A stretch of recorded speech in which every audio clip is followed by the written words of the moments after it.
नमस्कार, बहुत स्वागत है आपका। मैं हूं रीनो। सुर्खियों के बाद अब आपको दिखाते हैं दिन भर की तमाम छोटी बड़ी खबरें जो हमारे रिपोर्टर आपके लिए लेकर आते हैं। तो शुरू करते हैं 15 शहर 15 रिपोर्टर। आदेश के बावजूद भी मध्य प्रदेश में शराब ठेकेदारों ने दुकानें नहीं खोली हैं। हम इस वक्त रायसेन ज़िले में मौजूद हैं जो ऑरेंज जोन में आता है और ऑरेंज जोन में सुबह 7 बजे से शाम 7 बजे तक शराब दुकानें खोलने के निर्देश दिए गए थे, लेकिन ठेकेदारों ने दुकानें नहीं खोली। लेकिन जो लोग हैं वो ज़रूर इस उम्मीद में यहाँ आए हैं कि कब शराब की दुकान खुलेगी और वो जा पाएंगे। अच्छा बताइए कि आप क्या किस उम्मीद में आए हैं? अरे बिल्कुल खुलेगी, देखा क्वार्टर ले लेंगे। अच्छा, कब से नहीं ली है? मैंने 2 महीना हो गया। 2 महीने से नहीं ली? कभी कभी वाले हैं अपन।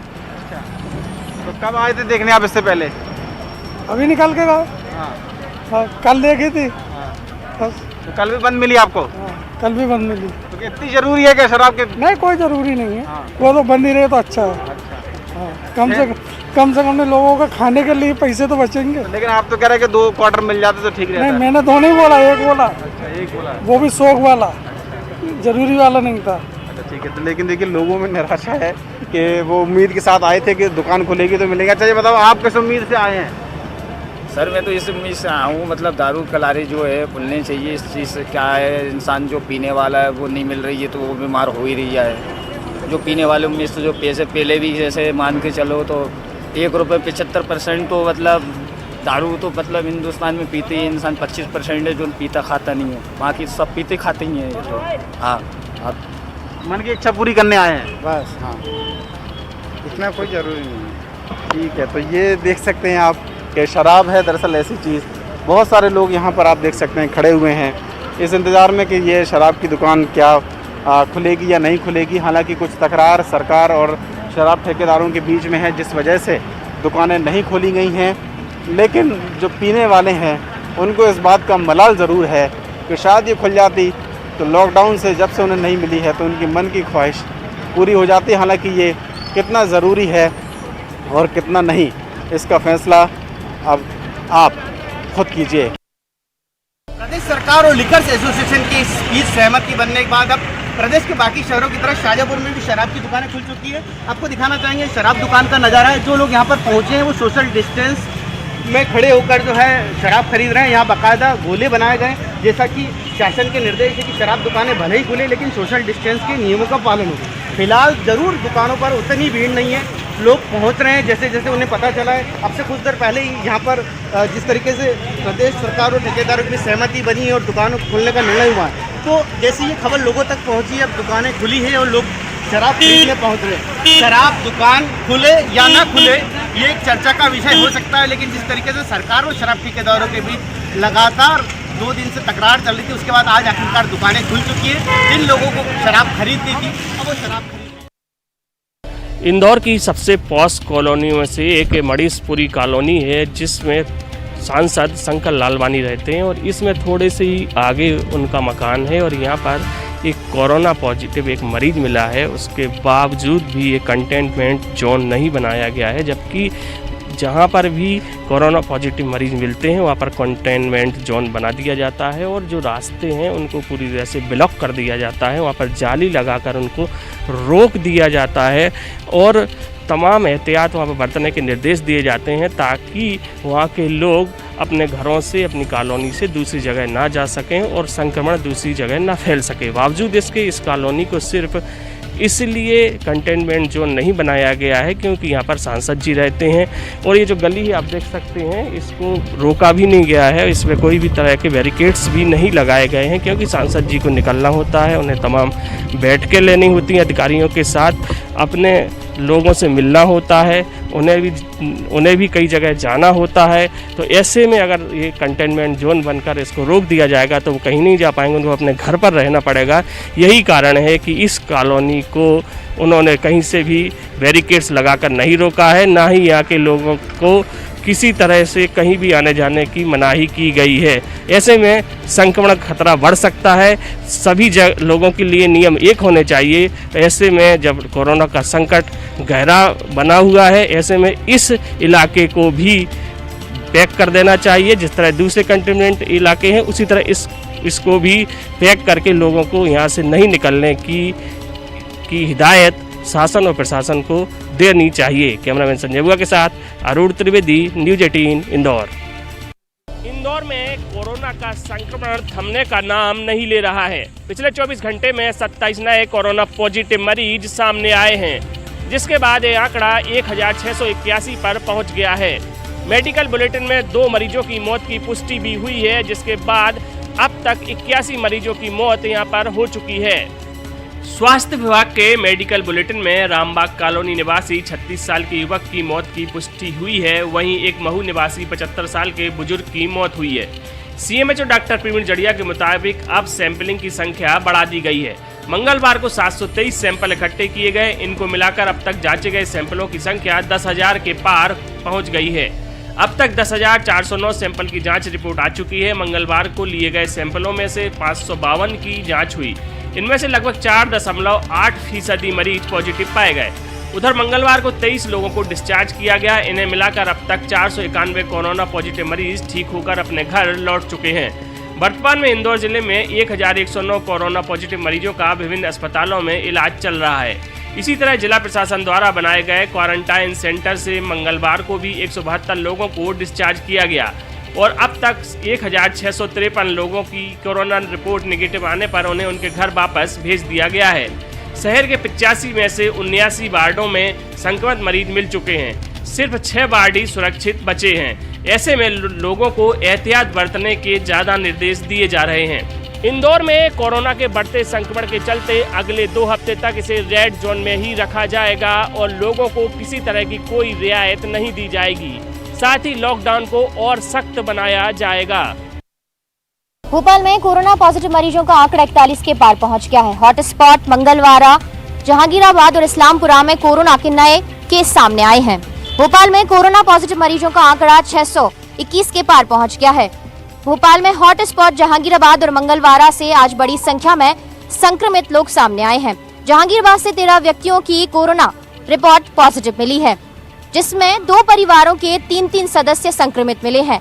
मंगलवारा में 4 कोरोना पॉजिटिव मरीज सामने आए हैं। जिला प्रशासन और स्वास्थ्य विभाग की टीम का पूरा फोकस अब इन हॉटस्पॉट वाले क्षेत्रों पर ही है। जहांगीराबाद क्षेत्र में लगातार आम लोग भी कोरोना संक्रमित मिल रहे हैं, यानी आम लोगों में भी अब कोरोना का संक्रमण लगातार बढ़ रहा है।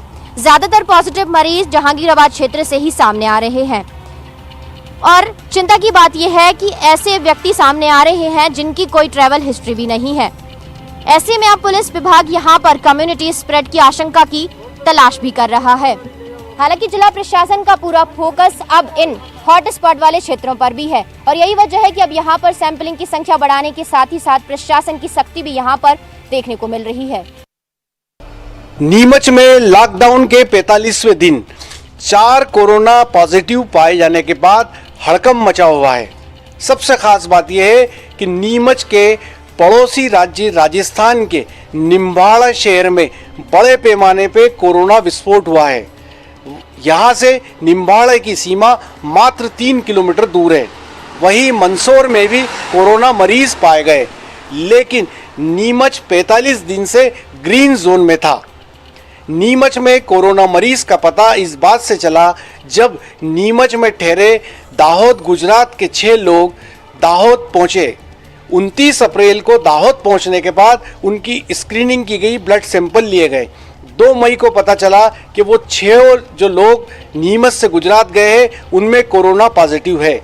दाहोद कलेक्टर की रिपोर्ट पर नीमच में उनसे जुड़े 42 लोगों को क्वारंटीन किया गया, उनके ब्लड सैंपल लिए गए, जिसकी रिपोर्ट कल रात को आई, जिसमें 4 लोग पॉजिटिव पाए गए। उनके पॉजिटिव पाए जाने के बाद नीमच में कर्फ्यू लगा दिया गया है। 45 दिन से कोरोना नहीं मिलने के कारण नीमच के लोग रिलैक्स मूड में थे। बाजार में आवाजाही थी, लेकिन अब कोरोना पॉजिटिव पाए जाने के बाद लोगों को सुरक्षित रहने के लिए घर में रहना पड़ेगा। शहर के सबसे बड़े हॉटस्पॉट इलाके में सर्वे के काम में लगाई गई ग्रामीण इलाकों की आशा और एएनएम कार्यकर्ताओं ने सीएमएचओ दफ्तर पहुंचकर अपना विरोध दर्ज कराया।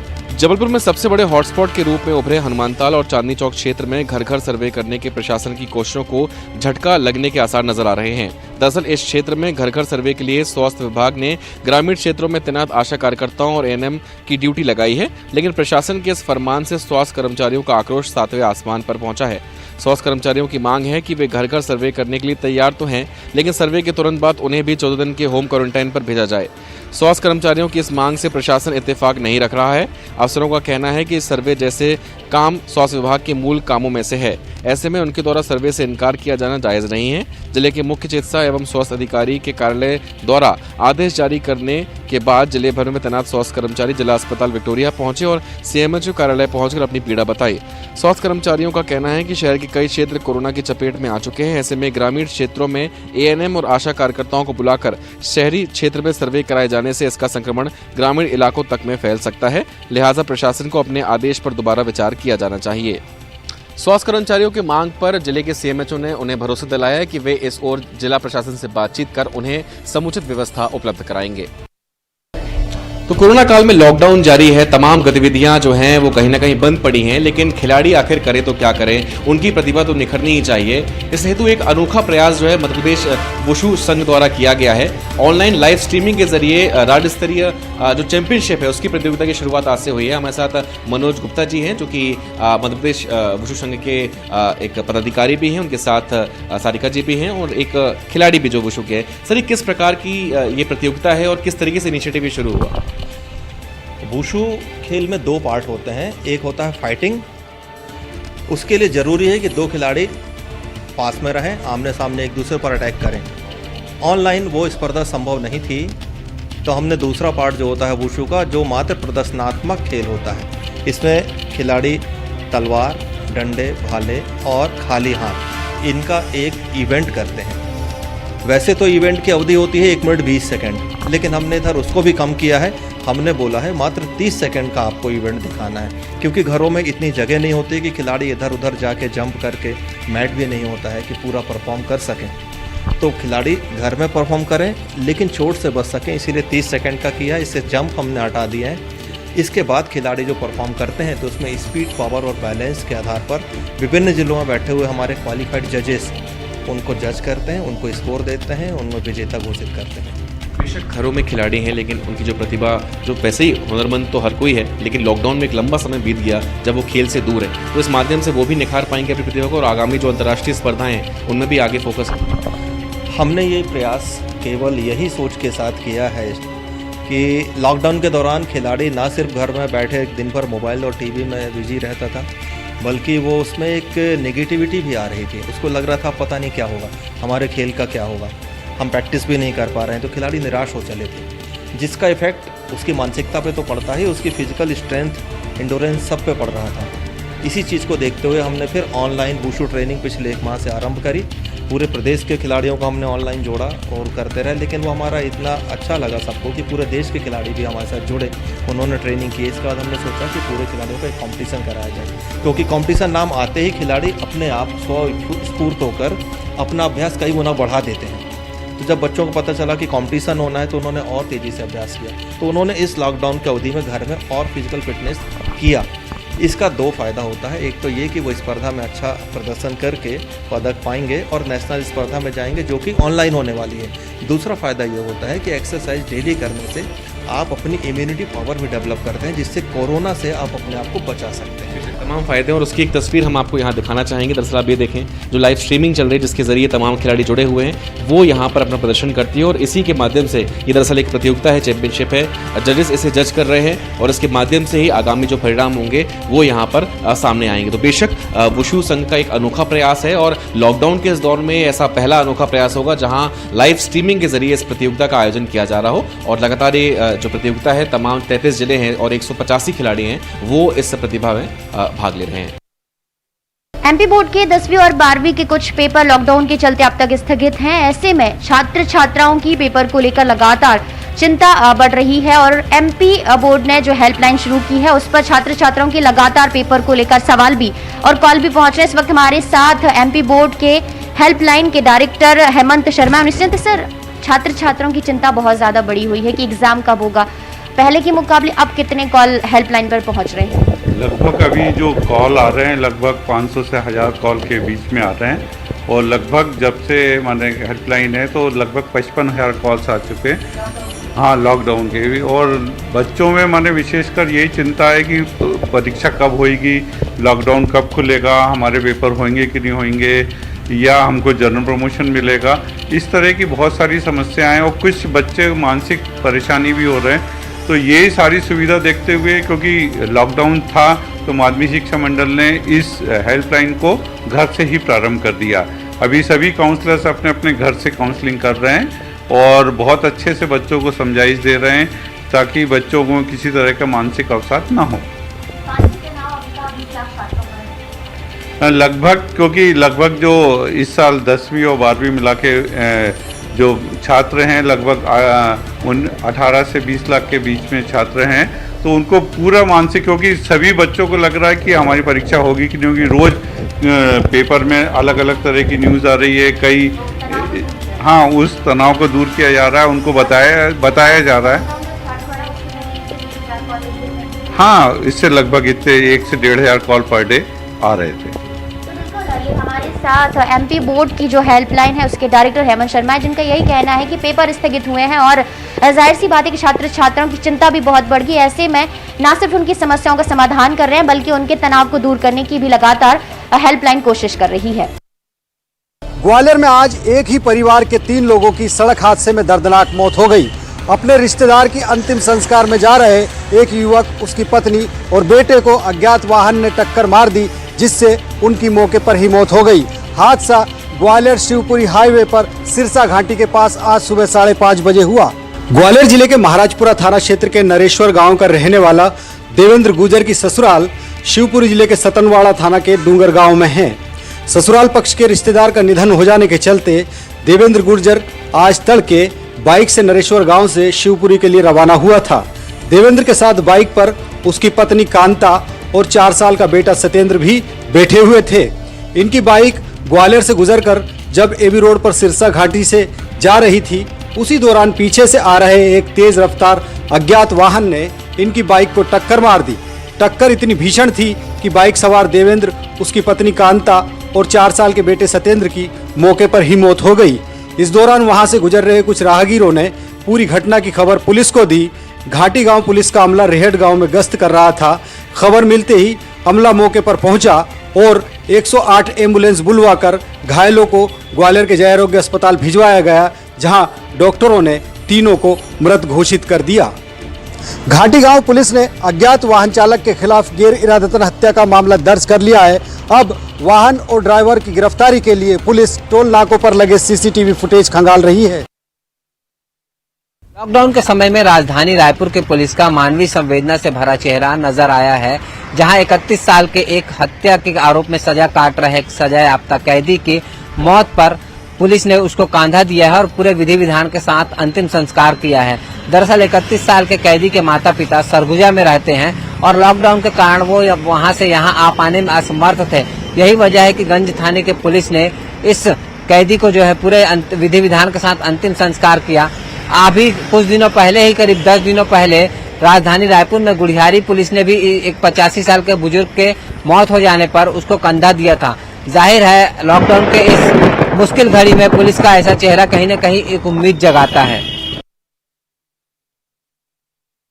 छत्तीसगढ़ कांग्रेस पार्टी ने ये केंद्र सरकार से कहा है कि राज्यों के जो मजदूरों की वापसी होगी वो कब होगी उसकी तिथि रेलवे जल्द से जल्द सरकार को बताए। कांग्रेस पार्टी का कहना है कि मध्य प्रदेश के जो मजदूरों की वापसी होगी उसकी तिथि रेलवे ने दे दी है। झारखंड के मजदूरों की वापसी शुरू हो गई है और ऐसे में छत्तीसगढ़ सरकार ने जब अपनी तरफ से रेलवे को लिखकर दे दिया है कि वो तमाम जो मजदूर हैं उनका खर्च उठाएगी और साथ ही उनकी जो व्यवस्थाएं हैं वो पूरी हो चुकी है राज्य में कि वो जब मजदूर आएंगे तो उन्हें कहाँ रखा जाएगा, कहाँ पर उनको उतारा जाएगा। तो इसके बाद में रेलवे की जिम्मेदारी है कि जल्द से जल्द इन मजदूरों की वापसी को लेकर तिथि बताया जाए। कांग्रेस संचार विभाग प्रमुख शैलेश त्रिवेदी ने कहा कि राज्य सरकार लगातार मजदूरों को लेकर प्रयास कर रही है और जगह जगह से जो मजदूर आ रहे हैं, जो पैदल चलकर आ रहे हैं, क्योंकि प्रदेश के बड़ी संख्या में जो मजदूर हैं वो देश भर में अलग अलग राज्यों में फंसे हुए हैं और वो लॉकडाउन की स्थिति में जब उनके पास पैसे खत्म हो गए और तमाम तरह की जो परेशानियां हो रही है उसके चलते पैदल ही अपने राज्यों की वापसी के लिए निकल चुके हैं। लेकिन पैदल वापसी राज्यों में आना ये एक दिक्कत का काम हो सकता है। और यही वजह है कि राज्य सरकार ने जल्द से जल्द तमाम तैयारियों को लेकर रेलवे को सुनिश्चित किया है। साथ ही ये भी कहा है कि खुद वो मजदूरों का खर्च वहन करेगी। ऐसे में रेलवे को जल्द से जल्द ये तिथि देनी चाहिए कि कब मजदूरों की वापसी हो और कैसे वापसी हो। जाहिर तौर पर आज स्वास्थ्य मंत्री टी.एस. सिंहदेव ने भी कहा है कि मजदूरों की जो वापसी है वो यदि सुरक्षित तरीके से होती है तो बहुत सारी दिक्कतों से बचा जा सकता है, क्योंकि राजनांदगांव की सीमा में भी बड़ी संख्या में मजदूर इकट्ठे हो गए हैं। और यदि वो मजदूर चोरी छुपे घरों तक पहुंचते हैं तो ऐसे में कोरोना पॉजिटिव्स की संख्या बढ़ सकती है, क्योंकि बहुत सारे मजदूर ऐसी जगहों से भी आ रहे हैं जहां पर कोरोना पॉजिटिव्स की संख्या काफी अधिक है, जो रेड जोन इलाके हैं।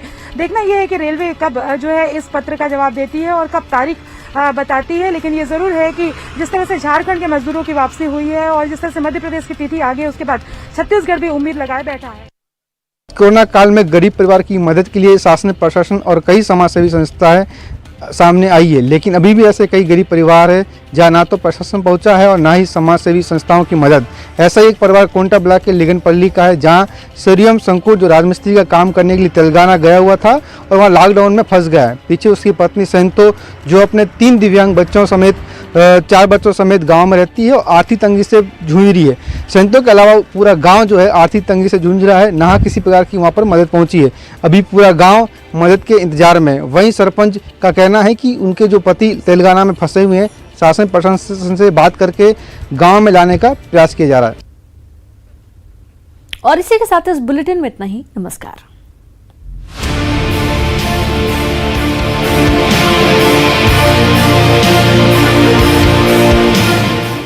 इस न्यूज हेडलाइंस के प्रायोजक